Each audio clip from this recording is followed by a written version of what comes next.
layo ng barahan niya. Hindi ba? Chance passenger. Hindi din niya lang ako kaysa doon. Good.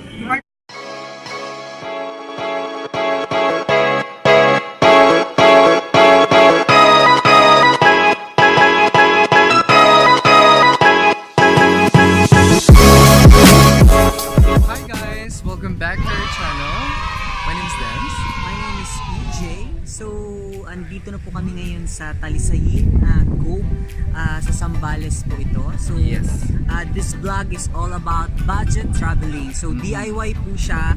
Makikita nyo sa vlog na to yung expenses po namin. So, ilalagay po namin kung sino po pwede nyong kontakin. Super accommodating po siya and super bait. Si Kuya Joven po. So, number niya is below description. Yes. Tapos, of course, yung kagandahan dito is may side trip siya or island hopping dito sa Capones Island. And that will be tomorrow. So, time check natin, it's 8:47. So, pumunta kami dito ng mga 12? Nag-alis kami siguro ng Manila is 12 po.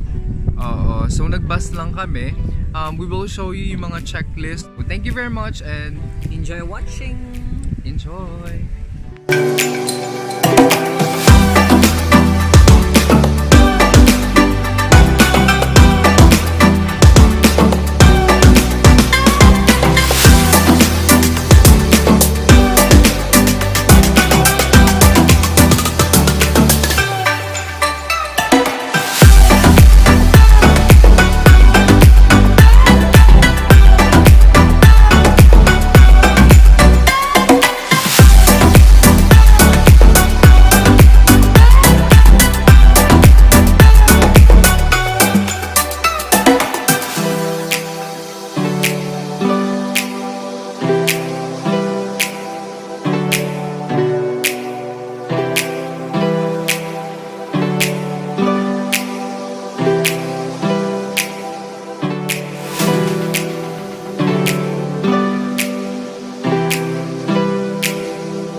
Tapos namin kumain, nag-chill kami And yung kasama namin, ayan, hi ka naman dyan!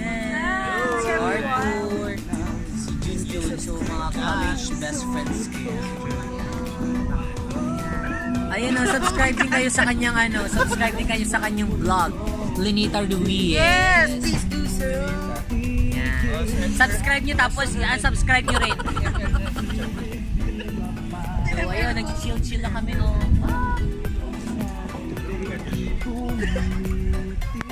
Betol. Betol! Yes!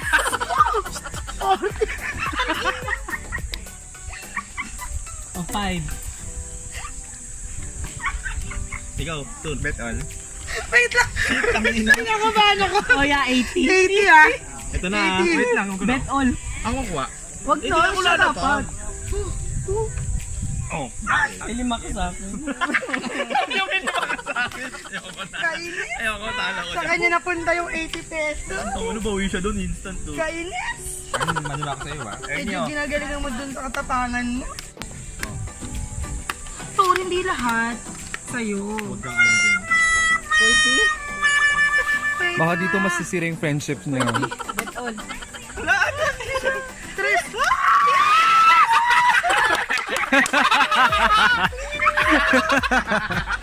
Tres! Feeling ko mamaya friendship over. Wait lang. Hindi ko lalaban. Hindi ko lalaban. Ayun guys, queen. So ito barahan ni Ernie. Huwag mo nalaban yung episode. Or ni EJ. Hindi, balasa, Eight. balasa. Balasa na ikaw na. 8 and 3. 80 pesos. So, nakuha niya yung baraha is 3. pesos po ang labanan po natin. Lumaban siya, so talo siya. Bet on? Si Ernie. Pero king ang lumabakas. Stress. Imun yun Ayaw. din.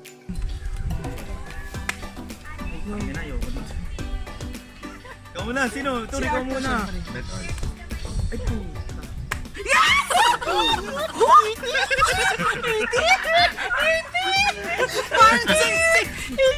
Parang ibibet all ko to. Charot. 80. Patapangan na lang ba to? 80, 160. Shit! 160. Laki ng pot money. Pero hindi bakit ang bara ako. 9 sa king lang. Ay, wala na yan. Pero kung matapang ako. Kaya kung makakahit 20, gano'n. Siyempre matapang ako. Oh, bet all, 20, 40, gano'n. 20. Ay, shit! Dadagdagan pa. Ang sakit naman. 200? 200 yun. Jun, i-bet all mo, Jun. Bilangin muna natin. Wala mo probability? 3, 4, 5. 200 na yan, dyan muna natin, stock muna natin. Pag may 180. nag-bet all niyan, tala mo. 180 to! 180! Wala ka, 180 yan. Sasabakin kita. Bet all. Parang sira, wala ka 80. Lang yata. Point position. Palitin natin. Kasi maangot na. Lang yata, 180 Arto, yun. sabi Arto, sabi. Bet all. Ganda ng baraha mo. Layo ng baraya. She's just taking the risk. Sabi ko kasi siyang pera. Wala. Lagay mo muna dyan. So nanalo si Ernie guys.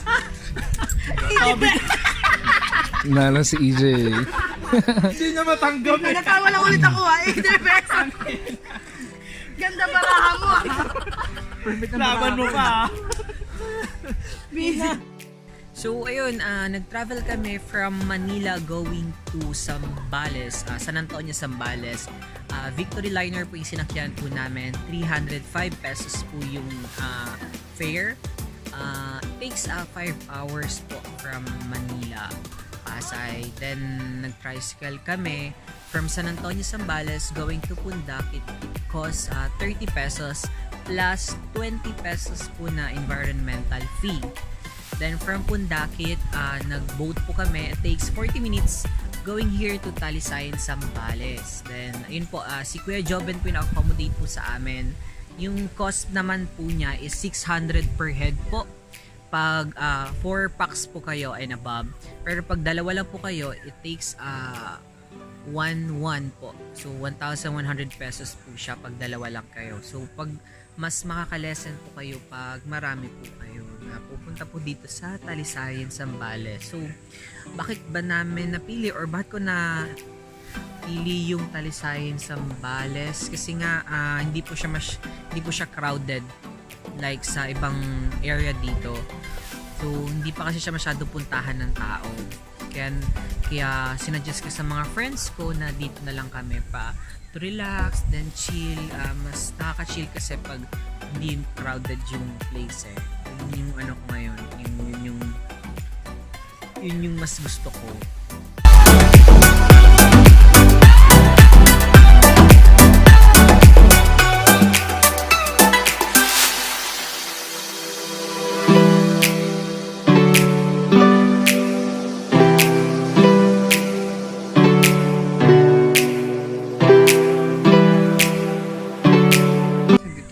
Sa loob ng Talisayen Beach Resort. So, actually, parang into the woods siya. Parang ganon. So, ang daming pine trees. Tapos, kung titignan nyo sa likod ko, ayan, daming pine trees. And then, dito lang din malapit yung tawag nito? Yung resort na binili ng isang artista recently lang. So, andito siya. I'll show you. Ayun. So, yung nasa dulo na yun, yung nasa likod ko, yun yung binili. Yun yung binili. So, wala masyadong tao dun sa pinakalikod. Pero dito sa Talisayen Beach Resort, kung makikita nyo, ang daming campers din. Ayan. Ang daming camping, ganun.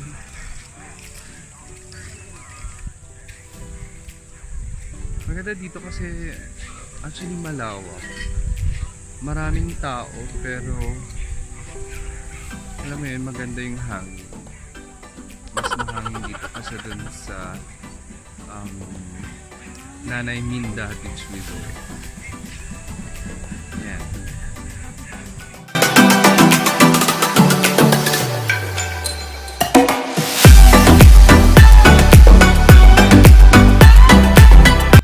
Hi guys! So, yun nga, papunta kami Capones Island. Last stop po namin sa Capones. Wow, Talisayen!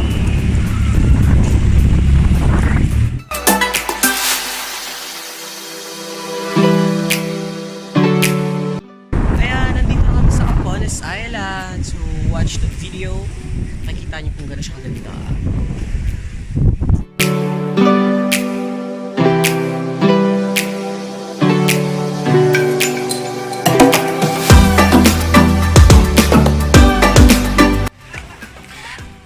We're going upstairs for a beautiful view dito sa Capones Island. Ayan.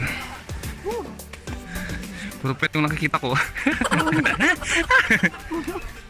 Yan siya guys. Ang daming tao doon.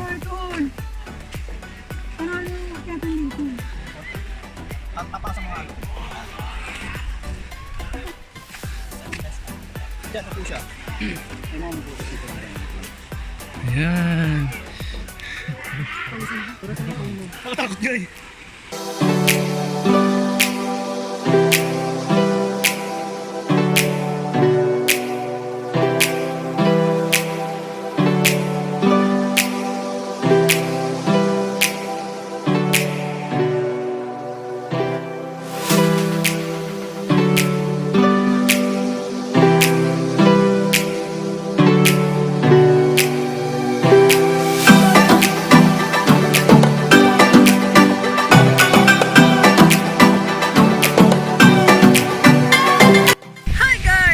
Natapos na naman yung isang Mo series. So, budget traveling yung aming feature dito sa aming panibagong vlog. Please subscribe and click the notification bell para ma-update pa kayo sa aming mga vlog. Susunod na vlogs. Yes. So, thank you very much for watching. Yeah, thank you for nag-enjoy kayo. watching. Please comment and like. Bye.